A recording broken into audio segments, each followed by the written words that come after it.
Okay, let's have this special product. Number 4, um, some books will call this the product of the sum and difference. So the difference of the same terms. So merong sum at difference of the same terms. Or sa factoring naman, you will find out that they call this um, difference of two squares. Difference of two squares. By the way, yung factoring, that's the reverse of multiplication. So, given naman kayo ng product, hanapin nyo, ibabalik nyo sa ganito. Yan, babalik sa ganyan. So, naka-factored form siya. So, ano yung special product na to? Sabi dito, if you have A plus B times A minus B. So, meron kang sum, so ito yung sum. Then you have a difference. So, difference. Of the same terms. Mapansin nyo, AB to, sa first term na, as a first factor natin. And then AB din. Kaso nga lang, dito sa isa plus, sa kabila minus. So, gawin natin, let's distribute this. A times A, it's A squared. A times negative B, that's negative AB. B times A, so they are both positive. So, that's plus AB. And then, negative B times negative, it's positive B times negative B, that's negative B squared. And then, ang mangyayari dyan, mapansin nyo to, isang minus, tsaka isang plus. So, magka-cancel lang yan, no? So, maiiwan lang ay A squared minus B squared. So, ito yung special product natin. You have A plus B times A minus B.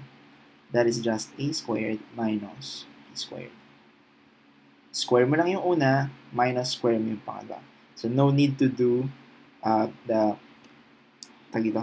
FOIL method or distributive property natin. Let's have example number 81.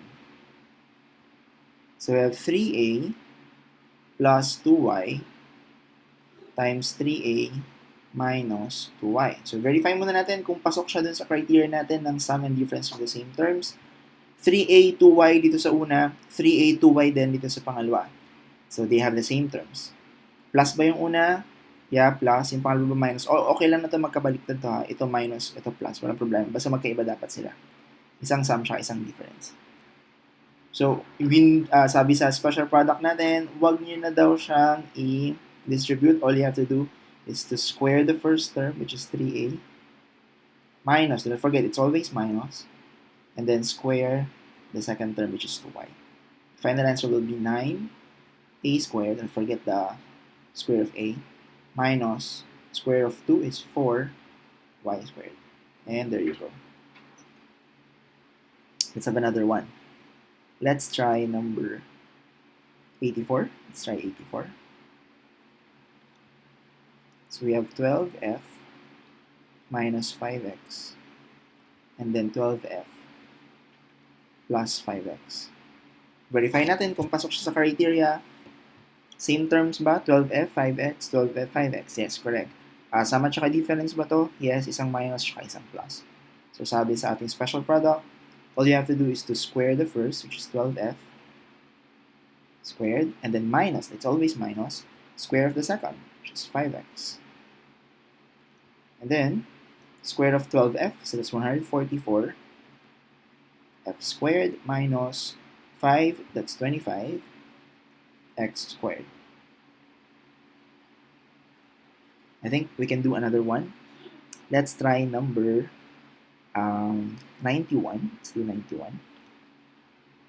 So that's xy plus z, xy minus z. So clearly, pasok siya sa criteria natin, same terms, sum and difference. So, square the first minus square the second. And, ito, madidistribute yung square niya, no? X squared, y squared, and then minus z squared. For this exercise, let's do number 82, 86, 92, What else? Let's have 88. Para may fraction. Try nyo pag may fraction.